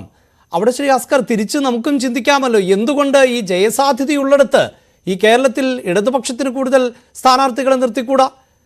അപ്പോൾ അണിയില്ലാത്തവൻ ചൂണ്ടാന്തി വിരലിന്റെ കുറ്റം അന്വേഷിക്കുന്ന തരത്തിലേക്കല്ലേ നമുക്ക് ഈ സ്ത്രീ വിഷയത്തെ ചർച്ച ചെയ്തു പോകാൻ സാധിക്കുകയുള്ളൂ. ഞാൻ ഒരു പക്ഷം പിടിക്കുകയല്ല. ഇടതുപക്ഷത്തെ സംബന്ധിച്ച് വ്യത്യസ്തമായ കാഴ്ചപ്പാടാണ്. ഞങ്ങൾ ഒരു അവകാശവാദവും ഇക്കാര്യത്തിൽ ഉന്നയിക്കുന്നില്ല. ഞങ്ങൾക്ക് 33% സ്ത്രീ സംവരണം വേണം എന്നു ശഠിക്കുന്നിടത്തോളം പോലെ തന്നെ ഞങ്ങൾ അതിനുവേണ്ടി ഉള്ള നിയമനിർമ്മാണം നടത്തിയെന്നും സ്ത്രീ ശാക്തീകരണം ഞങ്ങളാണ് നടത്തിയതെന്നും ഒരു അവകാശവാദവും ഞങ്ങൾ ഉന്നയിച്ചിട്ടില്ല. അപ്പൊ നിലവിൽ BJP ഉന്നയിക്കുന്ന സ്ത്രീ ശാക്തീകരണം അവർക്ക് ആത്മാർത്ഥത ഉണ്ടായിരുന്നു എങ്കിൽ ഇന്ന് ഇന്ത്യൻ പാർലമെന്റിലെ ഭൂരിപക്ഷം സീറ്റുകളിൽ 33% സ്ത്രീ സ്ഥാനാർത്ഥികളെ നിർത്തിയിട്ട് അത് പറഞ്ഞിരുന്നുവെങ്കിൽ ഫൈനൽ ലിസ്റ്റ് വരട്ടെ സാർ, ഫൈനൽ ലിസ്റ്റ് വരട്ടെ. അപ്പൊ നിങ്ങൾക്ക് സാധിക്കും 33%മാണോ BJP സ്ഥാനാർത്ഥികളെന്ന്. നിലവിലുള്ള ലിസ്റ്റിൽ ഉണ്ടോ? വന്ന ലിസ്റ്റുകളൊന്ന് പരിശോധിക്കും സാർ. അല്ല, വന്ന ലിസ്റ്റിൽ 10% അങ്ങേക്ക് കാണിച്ചു തരാമെങ്കിൽ ഞാൻ അങ്ങ് പറയുന്ന ഈ ചർച്ചയിൽ നിന്ന് പിൻവലിയാൻ തയ്യാറാണ്. 30% സ്ത്രീകളെ ഇന്ത്യൻ പാർലമെന്റിൽ നിങ്ങളിപ്പോ പ്രഖ്യാപിച്ച സീറ്റുകളിൽ 10% പോലും ഇല്ലെന്നേ. നിങ്ങൾക്ക് ഒരു സംവരണത്തെ സംബന്ധിച്ചില്ല. നിങ്ങൾക്ക് തന്നെ അറിയാം, സ്ത്രീ സംവരണ നിയമം പാർലമെന്റിൽ പാസാക്കിയാൽ മാത്രം പോരാ, നിയമസഭകൾ അംഗീകരിക്കണം. അതുപോലെ തന്നെ വിവിധ ഘട്ടങ്ങളായി നടക്കുന്ന പഞ്ചായത്ത് രാജ് നിയമത്തിന്റെ അടക്കമുള്ള നിയമനിർമ്മാണങ്ങൾ നടത്തണം എന്നുള്ള ബോധ്യം നിയമപരമായിട്ട്. രാഷ്ട്രീയപരമായി പോലും നിങ്ങൾക്ക് അതിനെ ഏറ്റെടുക്കാനാവില്ല. കാരണം നിങ്ങളുടെ പ്രത്യയശാസ്ത്രം എന്ന് പറയുന്നത് ന സ്ത്രീ സ്വാതന്ത്ര്യ വർദ്ധത്തി. അതാണ് പ്രത്യയശാസ്ത്രം കൂടി പറയണത്. പോലും വിശ്വസിക്കുന്നത് മനുസ്മൃതിയിൽ അധിഷ്ഠിതമായിട്ടുള്ള ഒരു പ്രത്യയശാസ്ത്ര പരമ്പരയാണ്. അപ്പൊ സ്വാഭാവികമായും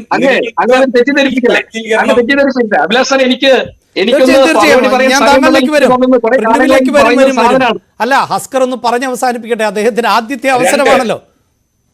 യുവാക്കളുടെ കാര്യത്തിൽ ലോകത്ത് ഇന്ന് ഏറ്റവും കൂടുതൽ തൊഴിലില്ലായ്മ നേരിടുന്ന രാജ്യമായി ഇന്ത്യ അധംപതിച്ചത് 2014 ശേഷമാണ്. തൊഴിലില്ലായ്മ ഏറ്റവും വലിയ പ്രശ്നമായി ഉയർത്തി കാണിച്ചുകൊണ്ട് അഭ്യസ്തവിദ്യരായ യുവാക്കൾക്ക്, തൊഴിലന്വേഷകർക്ക് തൊഴിൽ ലഭിക്കുന്നില്ല എന്നുള്ള വസ്തുതയാണ്.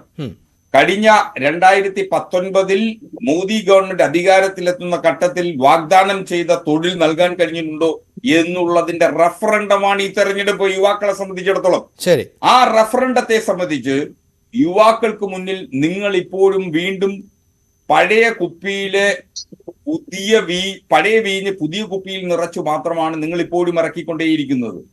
അതാണ് ഈ മാനിഫെസ്റ്റോയെ സംബന്ധിച്ച് യുവാക്കളുടെ പ്രശ്നം അഡ്രസ് ചെയ്യുന്നതിൽ നിങ്ങൾ പരിതാപകരമായി പരാജയപ്പെട്ടിരിക്കുന്നു. ദാരിദ്ര്യം 87ാം സ്ഥാനത്ത് ലോകത്തുണ്ടായിരുന്ന 2014 മോദി ഗവൺമെന്റ് അധികാരത്തിലെത്തുമ്പോൾ വേൾഡ് ഹങ്കർ ഇൻഡെക്സിൽ ഇന്ത്യ 87ാം സ്ഥാനമായിരുന്നു എങ്കിൽ ഇന്ന് അത് 107ാം സ്ഥാനത്താണ്. അങ്ങ് പറയുന്ന കൊട്ടിഘോഷിക്കുന്ന നമ്മുടെ പെട്രോളിയം ഉൽപ്പന്നങ്ങളുടെ വില ലോകത്തേതു രാജ്യത്തെക്കാളും അതികഠിനമായി ഉയർന്നിട്ടുള്ള കാലഘട്ടം കഴിഞ്ഞ 10 കൊല്ലത്തിനിടയിലാണ്.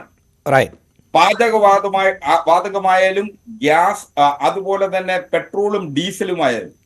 അതുമൂലം രാജ്യത്താകമാനം വന്നിട്ടുള്ള ഇൻഫ്ലേഷൻ റേറ്റ്, നമ്മുടെ നിത്യോപയോഗ സാധനങ്ങളുടെ വില വർധനവ് അതികഠിനമായി സാധാരണ മനുഷ്യരുടെ ദാരിദ്ര്യത്തിൽ നിന്നും ദാരിദ്ര്യത്തിലേക്ക് കൂപ്പുകുത്തിച്ചു എന്നുള്ള വസ്തുതയാണ് നമ്മുടെ മുന്നിലുള്ളത്.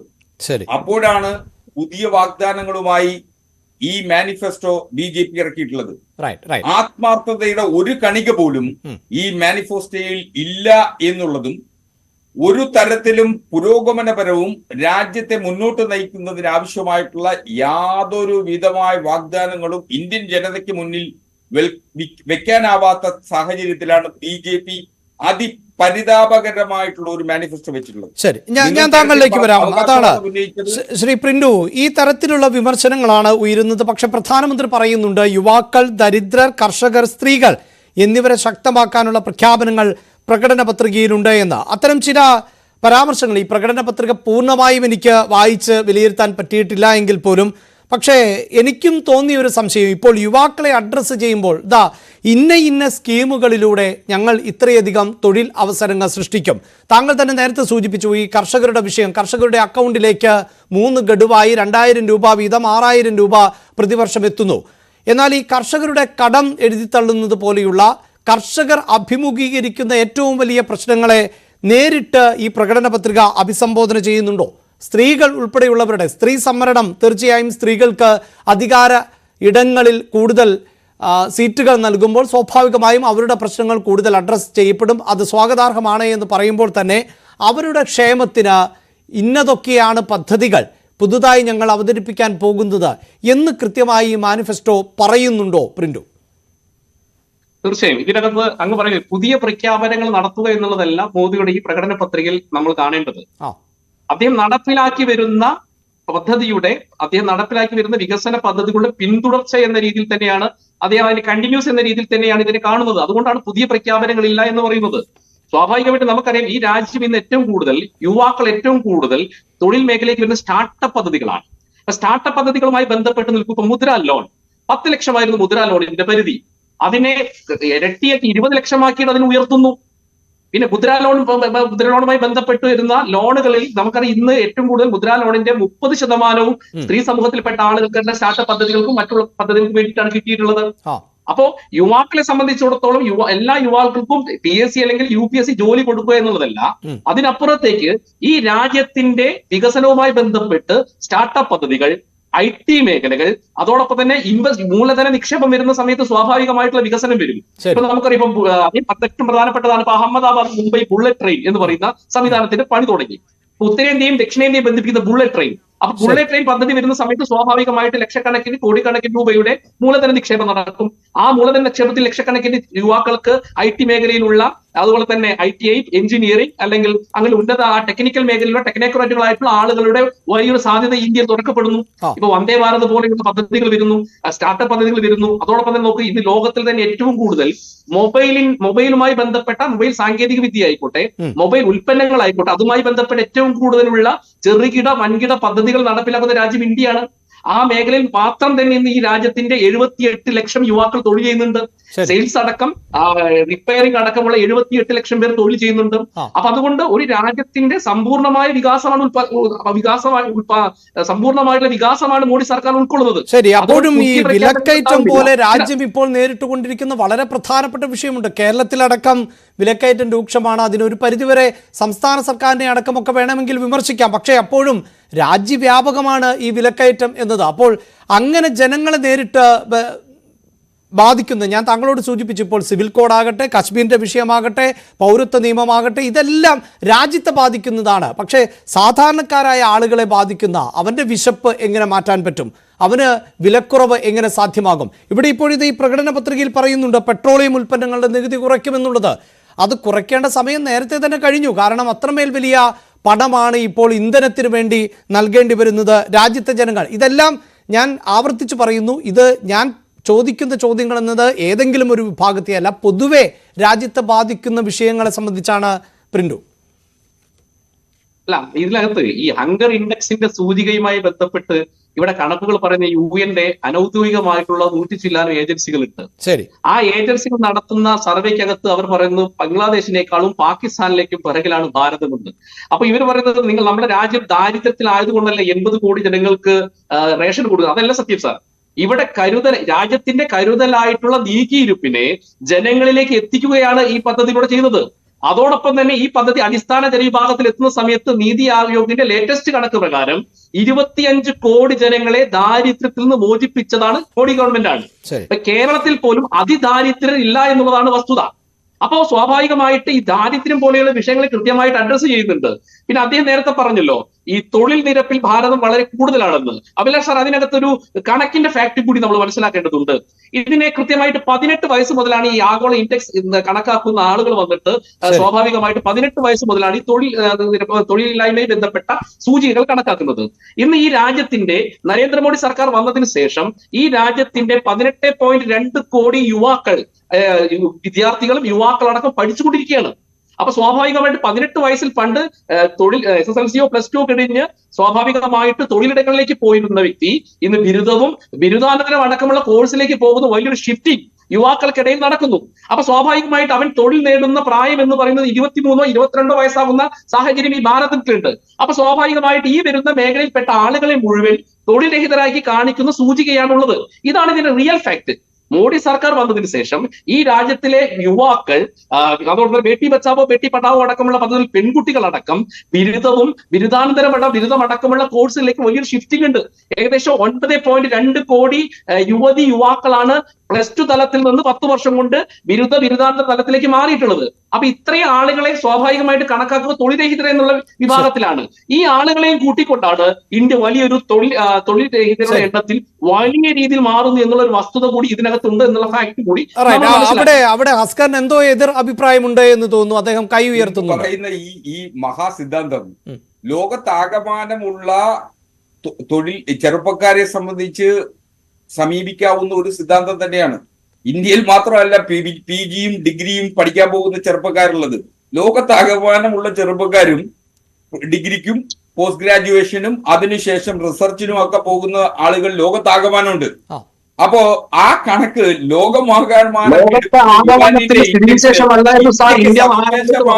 ഇതാണ് നിങ്ങളുടെ പ്രശ്നമെന്ന്. ആഗോള ഇൻഡെക്സിനെ കുറിച്ച് പറയുമ്പോൾ ഇന്ത്യയിൽ ഒരു സവിശേഷ സാഹചര്യമുണ്ടെന്നും അത് ഇന്ത്യയുടെ സാഹചര്യം എന്ന് പറയുന്നത് ചെറുപ്പക്കാരാകമാനം ബിരുദവും ബിരുദാനന്തര ബിരുദത്തിലേക്ക് പോകുന്നു. അത് നിങ്ങൾ പറയുന്ന ബേട്ടി പഠാവോ ബേട്ടി ബച്ചാവോ എന്ന് പറയുന്ന മുദ്രാവാക്യം കൊണ്ടുണ്ടായതാണോ? ഒന്നുമല്ലെന്നേ. കേരളത്തിൽ ഏത് ബേട്ടി പഠാവോ ബേട്ടി ബച്ചാവോ മുദ്രാവാക്യം ഉയർത്തിയിട്ട കേരളത്തിലെ വനിതകളായിട്ടുള്ള കുട്ടികൾ പഠിക്കാൻ പോയത്? അവരെങ്ങനെയാ സ്വയം പര്യാപ്തരായത്? നിങ്ങളുടെ ഒരു മുദ്രാവാക്യത്തിന്റെ പ്രസക്തി ഉണ്ടെന്നല്ല. നിങ്ങൾ പരിശോധിക്കേണ്ടത് ലോകത്താകമാനം ഉണ്ടാകുന്ന സവിശേഷമായ സാഹചര്യം തന്നെയാണ്. +2 അല്ലെങ്കിൽ പ്രീ ഡിഗ്രി അല്ലെങ്കിൽ ഇന്റർമീഡിയേഷൻ കഴിഞ്ഞാൽ അവർ ഡിഗ്രിക്ക് പോവും, PGക്ക് പോവും. അവരൊക്കെ തൊഴിൽ രഹിതർ തന്നെയാണ് ലോകത്തിന്റെ എല്ലാ രാജ്യങ്ങളിലും. അതേ നിലവാരം തന്നെ ആയിരുന്നോ ശ്രീ ഹസ്കർ? ഉത്തരേന്ത്യയിൽ നിന്ന് നമ്മൾ സംശയിക്കേണ്ടതില്ലേ? ഉത്തരേന്ത്യയെ നമ്മൾ അതേപടിയൊക്കെ താരതമ്യം ചെയ്യേണ്ടതുണ്ടോ? നിങ്ങൾ കേരളത്തിലും യൂറോപ്പിനെയും ലോകരാജ്യങ്ങളോടൊന്നും ഉത്തരേന്ത്യയും ഹരിയാനയും പഞ്ചാബിനെയും ബീഹാറും താരതമ്യം ചെയ്യുന്ന നിങ്ങൾ UPയെയും ബീഹാറും ഒക്കെ വലിയ തോതിൽ പിന്നോക്കം നിൽക്കുന്ന സംസ്ഥാനങ്ങളാണ്. അത്തരത്തിൽ നിങ്ങളങ്ങ് സമ്മതിച്ചാൽ മതി. കേരളം ഒരു മഹത്തായ സംസ്ഥാനമാണെന്നും കേരളം ഇന്നേ വരെ നേടിയിട്ടുള്ള മഹത്തായ സംസ്കാരത്തിന് കാരണം അസ്കർ സർ അങ്ങയുടെ പാർട്ടിയുടെയും അല്ലെങ്കിൽ വലതും മുന്നണിയുടെ നേട്ടമൊന്നുമല്ല. ഞങ്ങളും ഇടതും വലതും മാത്രമല്ലേ കേരളത്തിൽ ഭരിച്ചുള്ളൂ. നിങ്ങൾക്ക് ഒരു തർക്ക വിഷയമൊന്നും ഭരിച്ച എല്ലാ സംസ്ഥാനങ്ങളും ആ നിലയിലാണോ ചോദിച്ചാൽ മനസ്സിലാവും. അതുകൊണ്ട് കേരളത്തിന്റെ വികസനമല്ല ഇപ്പോഴത്തെ ചർച്ചാ വിഷയമെങ്കിൽ പോലും 2 മാസത്തെ മലയാളി ഒഴിച്ച് വിയർപ്പാണ് ശരി. നിങ്ങൾ വിയർപ്പിന്റെ ഫലമായിട്ടാണ് ഇവിടെ മൂലധനം വന്നിട്ടുള്ളത്. വിഹിതം തന്നാൽ ഞങ്ങൾക്ക് ഈ സംസ്ഥാനത്തിന്റെ ഭരണം നടത്തി പോകുന്നതിന് യാതൊരു വിധമായ കൊടുത്ത പണം സുപ്രീം കോടതി പൊളിച്ചില്ല നിങ്ങളുടെ വിഹിതത്തിന്റെ CPMന്റെ പ്രകടന പത്രികയിൽ അത്തരമൊരു പ്രധാനപ്പെട്ട പോയിന്റ് ഉണ്ട് കേട്ടോ. കാരണം സംസ്ഥാനങ്ങൾക്കുള്ള വിഹിതം എത്രയെന്ന് സംബന്ധിച്ചൊക്കെ CPM കൃത്യമായി പറയുന്നു. ചെറുപ്പക്കാർ തൊഴിൽ തേടി വിദേശ രാജ്യങ്ങളിലേക്ക് പോകണം സാർ. നിങ്ങളുടെ ഭരണത്തിന്റെ നേട്ടം ശരാശരി കേരളത്തിൽ 50,000 വിദ്യാർത്ഥികളാണ് മലയാളി ഉള്ളിടത്തോളമുണ്ട്. അതുകൊണ്ടാണ് പണ്ടൊരു ചൊല്ലുണ്ട് ചന്ദ്രനിൽ ചെന്നാൽ ചന്ദ്രേട്ടന്റെ ചായക്കടയുണ്ട് എന്ന് പറയുന്നത് പോലെ മലയാളി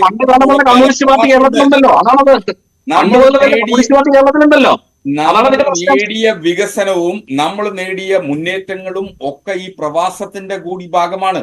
പ്രവാസികളെ മാറ്റി നിർത്തിയാൽ നമുക്കായി ഒന്നും ഉണ്ടാവില്ല. നമ്മൾ നേടിയതെല്ലാം ഈ യാത്രാനുഭവങ്ങളുടെ കൂടി പങ്കുവെക്കലാണ്. കേരളം നേടിയിട്ടുള്ള മുഴുവൻ വികസന മാതൃകകളും നമ്മുടെ ആളുകൾ മുൻഗാമികൾ അടക്കം പ്രവാസ ലോകത്ത് പോയി ജോലി ചെയ്ത് പണം കണ്ടെത്തി രാജ്യത്തേക്ക് തിരിച്ചു വന്നതിന്റെ കൂടി അടയാളപ്പെടുത്തലാണ്. അതെ അതെ, അതാണ് ഹസ്കർ ഞാൻ ചോദിച്ചത്. അങ്ങനെയൊരു സംസ്ഥാനവുമായി നമുക്ക് ഉത്തരേന്ത്യൻ സംസ്ഥാനങ്ങളെയൊക്കെ താരതമ്യം ചെയ്യാൻ പറ്റുമോ? അവിടെ ഞാനടക്കം ഈ ഉത്തരേന്ത്യയിലൊക്കെ ജോലി ചെയ്യുമ്പോൾ അവിടുത്തെ ജീവിത സാഹചര്യം നേരിട്ട് മനസ്സിലാക്കിയിട്ടുണ്ട്. അതുകൊണ്ട് തന്നെയാണ് അവിടുത്തെ വിദ്യാർത്ഥികൾക്ക് എത്രത്തോളം പഠന സൗകര്യങ്ങളുണ്ട്. 10 വർഷം കൊണ്ട് മോഡി ഈ രാജ്യത്തിൽ 10 കോടി ടോയ്ലറ്റ് ആണ് കൊടുത്തത്. കേരളത്തിനെ സംബന്ധിച്ചിടത്തോളം ടോയ്ലറ്റ് പ്രശ്നമില്ലായിരിക്കാം. ഉത്തരേന്ത്യ ടോയ്ലറ്റ് പ്രശ്നമാണ് സാർ. പ്രശ്നമാണ് സാർ. നിങ്ങളെല്ലാം ഇന്ത്യയുടെ പ്രശ്നം, ഇന്ത്യയുടെ പ്രശ്നമാണ് സാർ. ഇന്ത്യയുടെ പ്രശ്നമാണ് സാർ. നിങ്ങൾ പ്രശ്നമാണ് സാർ. കുടിവെള്ളം ഒരു പ്രശ്നമാണ് സാർ. നിങ്ങൾ ഇപ്പോഴും ശൗചാലയത്തിലാണ്. Right. നിങ്ങൾ ഇപ്പോഴും ശൗചാലയമാണ് നിങ്ങളുടെ മുദ്രാവാക്യമായി ഉയർത്തിപ്പിടിക്കുന്നത്. നിങ്ങൾ ഉയർത്തിപ്പിടിക്കേണ്ടത് ഇന്ത്യയുടെ രാജ്യത്തിന്റെ വികസനത്തിൽ ശൗചാലയങ്ങൾക്ക് സർക്കാരാണ് ഞങ്ങളുടേത്. നിങ്ങൾ ഒന്നും നിങ്ങൾ കൊടുത്തു അതിസമ്പന്നരെ രാജ്യത്ത്. ശരി, എന്തായാലും ശ്രീ ഹസ്കർ, മോദിയുടെ ഗ്യാരണ്ടിയിൽ ജനങ്ങൾക്ക് വിശ്വാസമില്ല എന്ന് പറയുമ്പോൾ ഈ ഗ്യാരണ്ടിയിലൂടെ എത്രത്തോളം വോട്ട് സീറ്റുകൾ കുറയുമെന്നാണ് താങ്കൾ പ്രതീക്ഷിക്കുന്നത് ശ്രീ ഹസ്കർ? ഇന്ന് 2024 എത്ര അതിസമ്പന്നരുണ്ട് എന്ന് പരിശോധിച്ചാൽ നിങ്ങൾ കൊടുത്തത് ആർക്കാണെന്ന് കൃത്യമായി മനസ്സിലാവും. ശരി, രാജ്യത്തെ അതിസമ്പന്നരെ വളർത്തുന്നതില് നിങ്ങൾ നൽകിയിട്ടുള്ള പങ്ക്. അതിസമ്പന്നരെ വളർത്തുകയല്ല സാർ ഞങ്ങളുടെ ലക്ഷ്യം.